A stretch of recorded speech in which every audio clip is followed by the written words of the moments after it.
What's going on, guys? Joe Drake here with the Axiom Fitness Academy, and I have a very special guest with us today, Nick Tumminello, also known as Trainer of Trainers. He is the NSCA Personal Trainer of the Year 2016. I've been fortunate enough to get to know Nick quite a bit over the past year and a half, 2 years.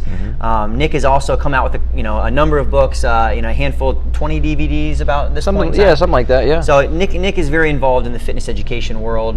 Most recent book, Building Muscle and Performance. So great resources for anyone, trainer and non-trainer alike. Definitely written in a way that's very understandable, very science-driven. Nick is a great resource, and so wanted to bring Nick on here today and talk to you guys a little bit about not only his unique path to what he's doing right now, and becoming in the past 5 or 6 years, specifically, obviously, that I've known. Nick's been writing for some time now, but becoming very popular in the fitness education world. So talking to us a little bit, Nick, about your path to success in that.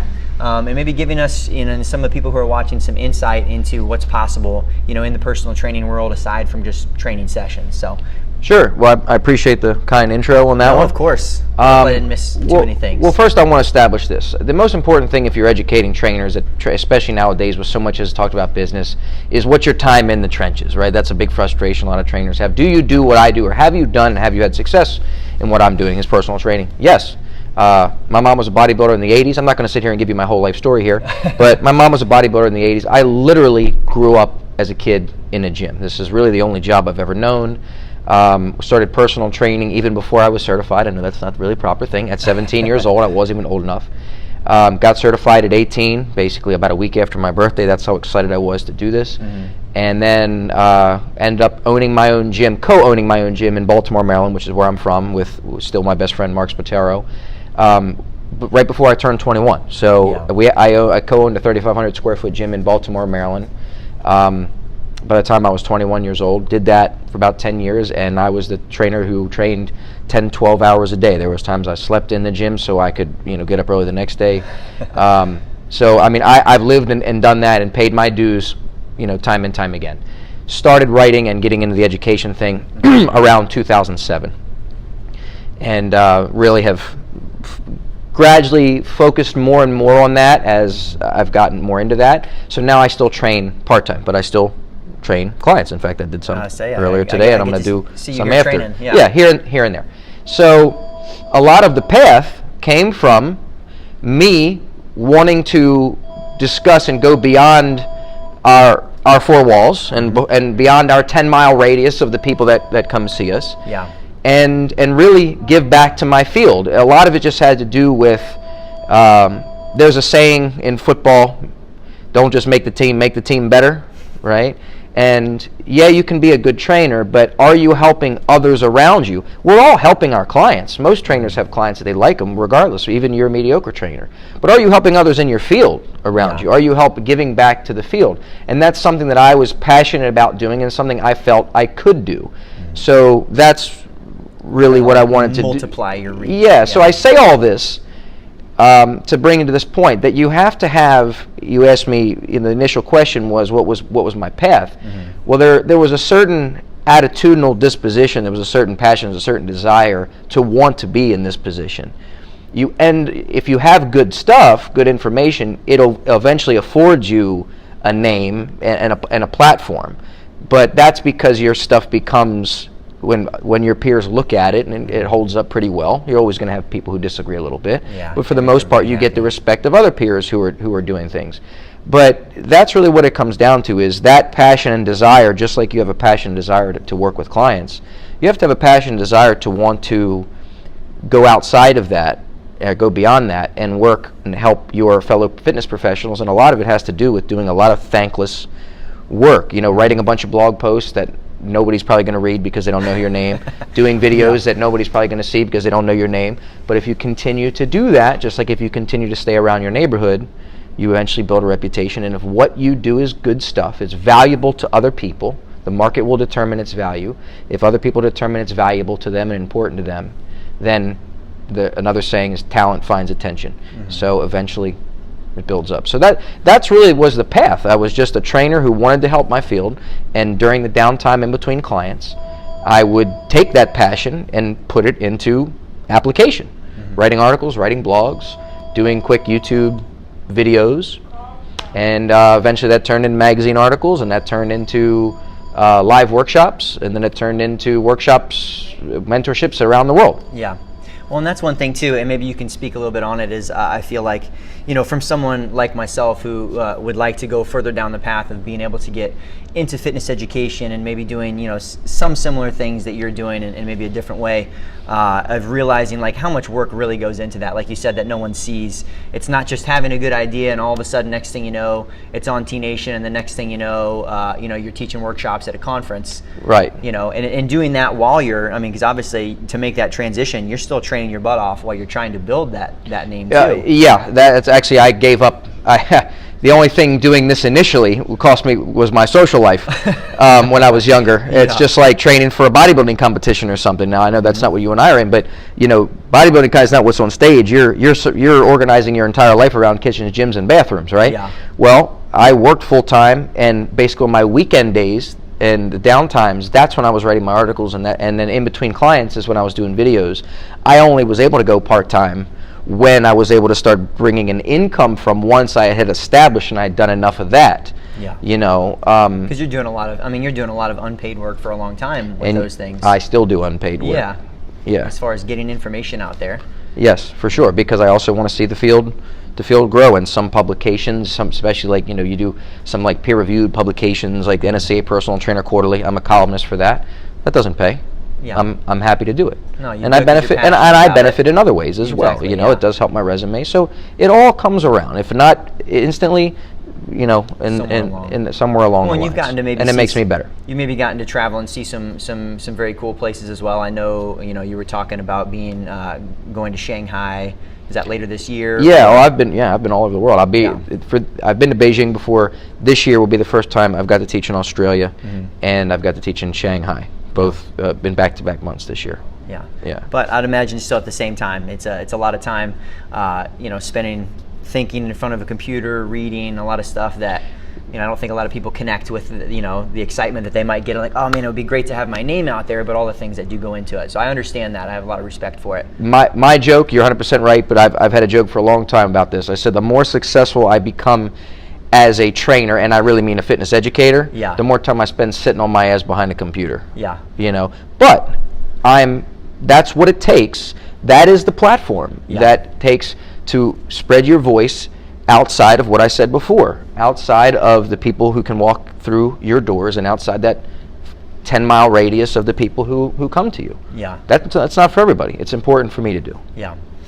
Maybe talk to us a little bit about, obviously you co-owned and owned your own facility for quite some time, and no longer do. I think that's a common thing for a lot of people who get into personal training. Everyone wants to own their own facility. Would you mind kind of giving us your thoughts and opinions on that? Maybe why you're not doing it now, why you don't have it? Sure.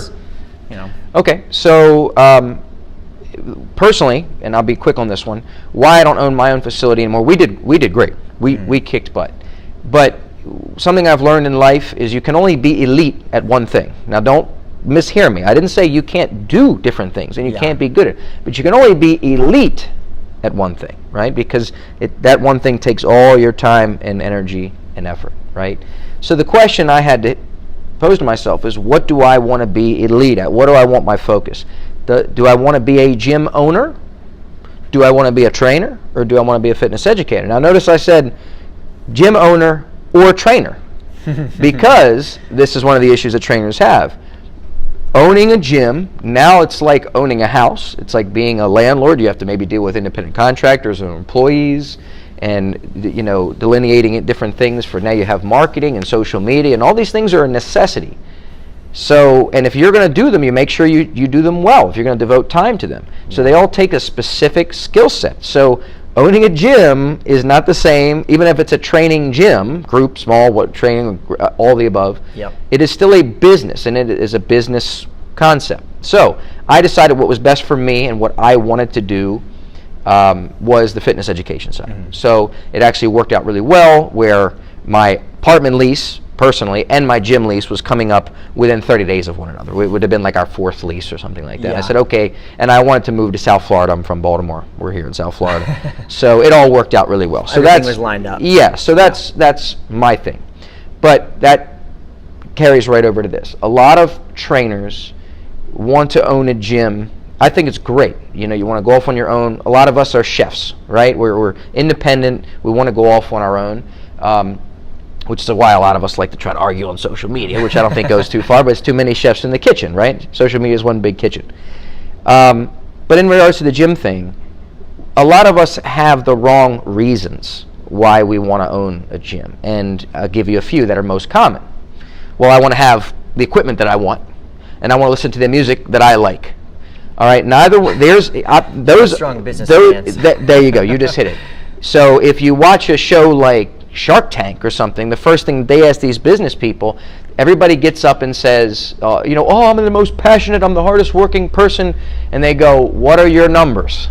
Right? Because passion is great. That's a nice prerequisite, but that doesn't necessarily mean that you're going to stay around to continue that passion if you're broke, right?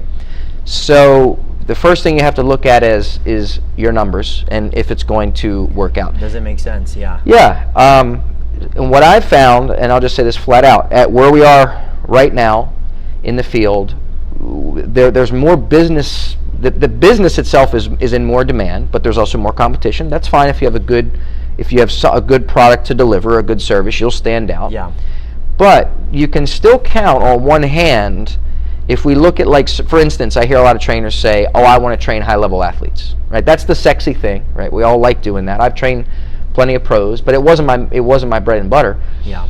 If right now we can count on one hand, barely on two hands, the amount of facilities in the country right now who are kicking ass, who are thriving, not surviving, thriving. Really well known, yeah. Yeah, really well known, dealing with the high-level athlete market, right? And when you realize that, I'm talking about throughout just the United States. Yeah. When you realize that goes to show that may not be as, a great business model. And most of those places, they have, or most of even the successful group training gyms, they have a person who's a pure business and marketing person. Someone just to focus on. Sitting back there in their office, maybe you've never even heard of that person, who's really the brainchild for a lot of the success of the face, of the talent, the trainer person or the nutrition expert person that we all know and see and that we go after. So just some things to consider when you go into it. And I would also just say this, if you're interested in opening your own facility, what I would say is try to start small and try to grow out of something.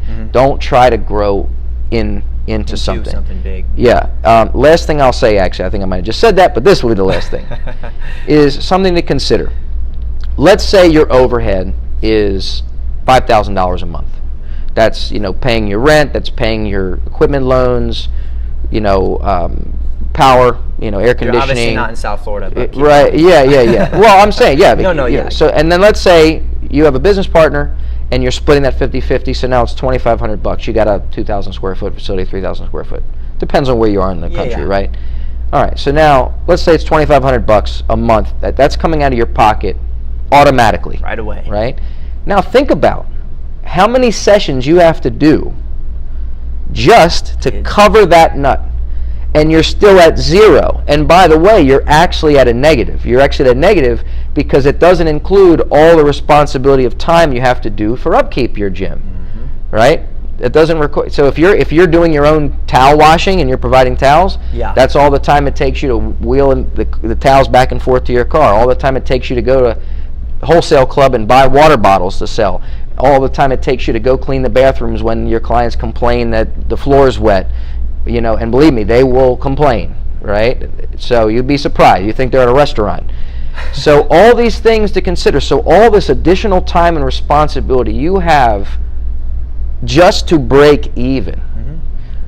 So that's something to consider. Now, I'm not saying having a business is bad. Plenty of people are making great money for it, but that's something that we often don't consider. I don't think a lot of people think about it, which is like you said. I think it's going in first off.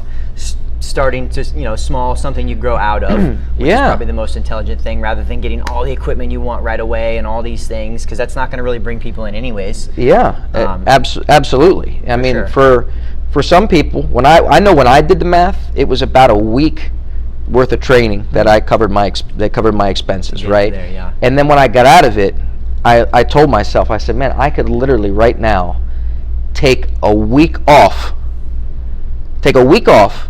and not only would I have the same amount of money in my pocket, I would actually have less stress because I'd still have less stress about all the responsibilities, that now I don't have. And that's something I didn't realize until after I got out. I was like, wow, that's... Until you did it. Until I did it, I was like, and I'm still being the same part financially, and also less stress of, where we are. And that's where I think people, like, if it's your passion, your drive, like your mission in life, like you have something you got to share, you got to do it, and you find ways to be intelligent and plan and smart. But I think the cool thing is, and I think especially as people, are exposed to, let's say like the path that you're on, or the path that some other trainers might take outside of just, and there's lots of opportunities outside of just owning your own facility, and you can still have your own brand, you can still build, a career for yourself in ways that you don't have to have a physical location. And to me, that's exciting and cool because I don't think a lot of trainers even know about that. Sure. So maybe you can even kind of talk a little bit too, like I said, the insurmountable task that it is to go through and try to put your thoughts into something that's going to come into being like a very well composed, and and I've read through both of your books they're both great resources. Like I said, I think even not just for trainers, but I think someone else could come through and get a lot from that for their workout programs. But big task. Mm-hmm. I know you have another book that you're, potentially working on, thoughts, things like that as well. Yeah. But maybe talk to us just about like what goes into something like that too, because I think in the same right too. I think sometimes in my head I'm like, man, one day it'd be great to write a book, and then I think about like, what it really takes to write a book, and I'm like, okay, I'm not ready for that yet. Yeah. Well, I'm going to address this 100%, but there's one thing I want to say that. A lot of times, right now, this is a very young field, right? I'm 37, I'm still young on the grand scheme of things. And I'm not speaking as if I'm old when I say young, 2021. But when I first got into this field, I was a rarity. I was going to fitness conferences at 18, and when I'd raise my hand and answer a question or ask a question or an intelligent question, the presenters would stop and go, how old are you? Because I was like that last generation before this became like a real job. Yeah. Right? It was like 5 years after that, people were leaving other careers at 35 to come to training. And now it's just totally normal. I was the last generation before that, right? So the reason why I say that is this, is if people like me do our job and my mentors did their job, you should be more competent and more capable at a younger age than we were, because we're providing more information to start you off at a better spot than we did. We're trying to provide information that we wish we had. The reason why I say that is because sometimes younger trainers, and there's a lot of young trainers in this field, who have talent and have really great ideas that people like me who've been around for a while and people like you who've been around for a while can learn from and benefit from. But sometimes people who've been around for a while, because it took them longer, they have this territorial aspect, like this feeling like you're not there yet. You don't have, no, that's not true. All right, you're never too young to have good ideas that can help people, other people in the field like me, and you're also never too experienced like me to have false beliefs or to have things that have things that can be improved. So I just wanted to say that because when I was younger, especially when I first started writing, I hit some of those walls. Some of the older coaches, and were trying to push me down and all. Well, it took me 20 years. Well, yeah, technology wasn't as good back then. Yeah, and by the way, you didn't have you teaching you. Yeah, exactly. I had you teaching me. You're right. So I know your mistakes, and I'm not going to make them. So you did your job. Pat yourself on the back for that one. So that's something to consider, that it's not going to be uncommon to be younger and to be young in the grand scheme of things and still be a force and still be something that you have good things to say and good ideas. So I just wanted to say that piece of encouragement, because I know if you're younger and you have passion, you have drive, and you want to do videos and you want to write articles, you've probably seen or heard or feel like, oh, I'm not old enough yet. I judge people by the content of their information. Right, not by the age. What they're doing, age, whatever. Yeah. All right. So there's people who've been around for a long time, and still what they're doing to me doesn't add a lot of value. And there's people who haven't been doing it for a long time that they say something, and I go, man, that's fantastic. Thank you. So maybe you're saying don't be afraid to put yourself out there. Don't be afraid to put yourself out there and let your information stand on its own. And if people attack you for your age, or you're a little bit worried about your age, that's fine. But the people who really matter will look at it for the content and the quality of the information. Yeah. All right? That's great. And the people who attack you on your age is probably because they're jealous, because it took them longer to achieve it. But you know what? That's their standard. It's not yours. And maybe you just have more talent than they did, right? Yeah, maybe you made better decisions than they did. Is it right? So, okay. So the reason why I wanted to say, I got through that in regards to the book. So we actually have 2 books here. Yeah, both. So anything I've written down in these books, and that I'll probably be doing in this other one I'm working on, are not new to me. They might be new to people who've read the book, but there's things that I've been doing and thinking about for a long time. The task is taking all that and organizing it in a way that some people that I could never meet, and from all levels of understanding, could read it, and it would resonate and give them something of value. And that's an art form. It's almost like writing a song in a way, where you have these lyrics that you want to say, but putting them into a nice flow that all goes together. That's a big challenge. I mean, would you like me to go through the entire, kind of a bullet point version of the progress from starting with a book idea to working with you want me to get into that? Just whatever you think would be valuable. For the people listening, let's say like someone out there who's like, hey, you know what? I think I have something I'd like to write a book. Like maybe some tips or some things along the way, or maybe just something that you've kind of learned as you've gone through and done the process, and you're successfully continuing to do it. Yeah. What that person could take away, because I imagine there's some people who lots of people, like I said, I think that Yeah. So my first recommendation, I would say, is if you're thinking about writing a book but you don't have any experience writing articles or blogs, I would definitely say start there to get used to thought organizing. Gotta start writing. And see how well you know your own stuff. So a lot of us do things intuitively, and we can do it, and I can explain it to you maybe if I have an hour, right? But that's all this back and forth, and you ask me a question, I answer, and each time I get better at saying it. So this is what's ready for prime time. And each time you write articles and you have people read it and you get questions or you get criticism, that's fine. You like that. Then each time it makes you better. Oh, this is what people are thinking. This is what people want. This is how people respond.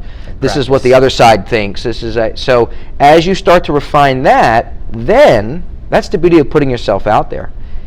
And you have to have thick skin to do it, but you have to realize that this is not who I am, it's what I do, right? Now, how I communicate is who I am, my style, my approach, but I don't take it personally when somebody challenges me or shows me a study I haven't seen before. It's information. Right? It only helps me grow. So when you understand how to separate that I'm not my ideas, you don't take any of it personally, you use it to grow, then eventually you start to see things, it's like patterns, right? It's like boxing. There's only so many punches, there's only so many combinations, and things start to become very similar. And when they start getting there and you start really hammering it down and you start to see less criticism and less feedback because you've addressed those issues and you've spoken clearly and you realized what you left out before, you forgot about before, well then you start to have a better idea. And you start to really tighten things up. Yeah. Right? And that's when I take it to this level. So again, the core meat and potatoes of the information is there. I've had it, but it's doing better at communicating it in a really thoughtful and well organized way that people of all levels, somebody who's a seasoned professional will appreciate the principle based and scientific application, but someone who's a beginner or just an exercise enthusiast who doesn't know much about anatomy and programming and periodization won't feel overwhelmed and won't feel like, oh, this is only written for trainers or strength coaches. Hey, I can do this. It's accessible. Yeah. And that's where the art comes into play. No, and that's great. And I think for anyone who's listening or watching too, definitely if you guys, more than just, I think both of these books, both the strength training for fat loss as well as the, building muscle and performance, not just resources, obviously there's workouts and exercises in there, but I think also helping you structure the way you're thinking about what you're doing too. That's definitely something that I have enjoyed and taken away from the way that you write and how you explain things. So I think for those who are listening and watching, I think those are 2 additional great reasons. Aside from that you have great workouts and resources in there of reasons to pick it up. More about how you're thinking about it. Yeah, and I have Human Kinetics is my publisher. It's a very big publisher, and I actually have several editors that I work with. there, and watching how the editors really helps me. Some people want to self-publish, and you make more money that way. Yeah. But there's benefits and limitations. This, you get a lot more prestige that way, and I make money elsewhere, right? Yeah. So I still do okay with these, but what you don't get when you self-publish, and even if you hire a freelance editor, that editor is just trying to clean your stuff up. But these editors, this is all they do. This is their brand. So they understand training books and fitness books and sports education books. So they have certain things that they know from previous books that have been problematic and got bad feedback. Yeah. So you're getting that wisdom. And a lot of times they'll take you to task on this, and they'll ask you, this needs a reference. Too many references. Yeah. What do you mean by this? This doesn't make sense. Can we move this over here? And you look at it and you go, yeah, you're right. So it's nice when you have other perspectives on things, and I get better each time I do that. So again, pros and cons to each, but it goes back to what I was talking about. We can learn from everybody, and you can't take this stuff personally, especially if you want to be an educator, right? Because you're not going to be the best until you have people, challenge you and take you to task. That's what makes science great. That's what it moves forward by that, and we have to become more scientific in that aspect, not using big terms. And I think two things that I've even kind of taken away from our conversation here that I want to point out is I think you mentioned wanting to become like the expert, and the time that it takes to focus in on that, and really like being a hit-home message, I think, for people listening and watching, that it takes time, and it also takes a lot of energy and focus on specifically figuring out what do you want your mark to be, what do you want to really give to whether it is the industry, the people around you, and really spending time to develop that. And then I think the other thing, and this I've received from you on the opposite side, being the fact that there's so much to learn from other people, and I think we're in an industry where people are, from what I've experienced, very willing to give that. I've been able to have some great mentor conversations with you. I've got a number of other people who, just out of the goodness of wanting to see the industry improve, have given me lots of time and resource. So I know that's something that I feel like people can maybe take from our conversation here. And as we kind of come, closer to wrapping up our video here as well, is there anything that you'd like to leave as far as kind of a message? We talked about who it is that might be watching this video or listening right now as well. And they've gotten to hear, I feel like, some great things about your message and your focus and some of your path. But anything that you would maybe like to leave with this group of people listening in, as far as finding success in the fitness industry? Yeah. Well, there's a few things. One, I would just say that, I always joke that there's two types of trainers, and this could apply to educators as well. There's facilitators and there's dictators, right? And it's kind of obvious what I'm getting at here, right? The facilitator or the dictator is basically fitting everybody. It's about them, I'm a specialist in this, so everybody just fits into my thing. Yep. And the facilitator is more flexible. Hey, what are you here for? How can I best help you? And the difference is the dictator looks at training or education as something they do to you. The facilitator looks as it training or education is something they do for you, something they do with you. And understanding that is we all may want recognition. A lot of us have something we want to share with the world. We all like recognition. But it's what path you take to get there. And make it about trying to add to the field. Right? And as a byproduct, if what you do creates value for other people, you will get a reputation from that. Think about it that way versus what can I do right now to be recognized? Because most of the time that's a path to short-term success, but not credibility. And right? Maybe egos and And the other thing is you just have to think about, that being said, even if you have great information and you're doing it for the right reasons, understand that it's got to be like a relationship, that there's so many other people out there talking about it, some good, some different reasons, some maybe not so honest. That's fine. That's going to happen. You can't do anything about it. Don't complain about it. Just plow forward. But understand that people are going to be more cautious and more skeptical. It's like dating, right? You're not going for the one night stand, and you're not going to go right in for the kill on the first date. You start and build a relationship, and you build credibility and comfortability, and then after people finally continue to see that you're constantly there to deliver, then normally that's when it starts turning into something that can bring in some income. Going back to what you said, a lot of free work, especially in the beginning. But have confidence in your work, and keep putting it out there. Eventually, like I said, talent finds attention. Yeah. Well, that's awesome. No, I definitely appreciate you giving us a little bit of time to kind of get inside the head of Nick Tumminello. And Appreciate it, man. For people listening, where can they connect with you or find you? Website, social media? Yeah, website's easy. I mean, I'm all over the place. I've done a lot of work, so I'm easy to find. But my website, there's two ways to get to my website. You can either type in my name, nicktumminello.com, 2 M's, 2 L's. It's a little hard to spell. Or Performance U, my business is Performance University. Yep. So PerformanceU, the letter U.net. Either one of those will take you, take you my spot. And we got the books on Amazon, and I'm always writing blogs, and I write for all kinds of magazines and things. Like I said, I'm pretty easy to find. Just Google him, guys. I promise you'll find something. That's right. There. Google knows me. Yeah, Google knows him. Yeah. But I encourage you guys to check out obviously the books that Nick has, and I'm sure he's going to have a lot more great stuff coming out. Great resource for us to have, and we appreciate him being on the Axiom Academy podcast. I appreciate all you're doing for the field, man. Absolutely, man.